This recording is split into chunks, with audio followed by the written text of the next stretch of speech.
बहुत समय पहले की बात है। राजा वीर सिंह अपने पराक्रम और न्यायप्रियता के लिए प्रसिद्ध थे। उनका राज्य समृद्ध था, प्रजा सुखी थी, लेकिन उनके कुछ मंत्री और दरबारी इससे नाखुश थे।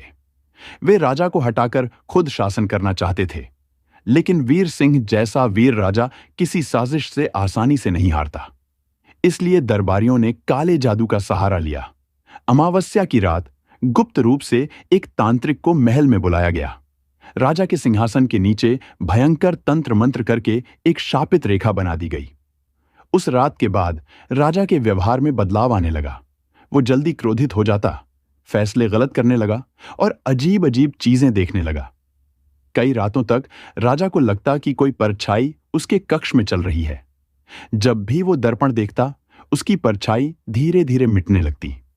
दरबार में राजा की आवाज बदलने लगी, कभी भारी, कभी धीमी। उसकी आंखें कभी कभी पूरी काली हो जाती और वह अजीब भाषा में बोलने लगता। महल के सैनिकों ने देखा कि आधी रात को राजा महल की छत पर अकेला बैठा कुछ बड़बड़ा रहा था। राजमहल के कक्षों से रात में डरावनी चीखें आने लगीं। राजा को समझ आया कि कुछ गलत हो रहा है। उन्होंने अपने गुरु आचार्य अद्वितीय को बुलाया, जो तंत्र मंत्र के ज्ञानी थे।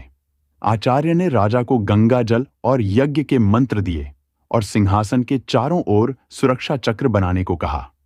जैसे ही राजा ने सिंहासन पर बैठकर मंत्र पढ़ने शुरू किए, पूरी महल में भयानक आंधी चलने लगी। अचानक सभी मंत्री एक एक करके भयंकर चीखों के साथ गिर पड़े।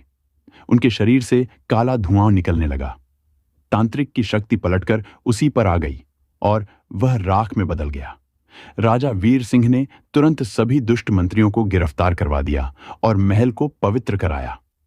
उसके बाद महल में फिर कभी कोई परछाई नहीं दिखी।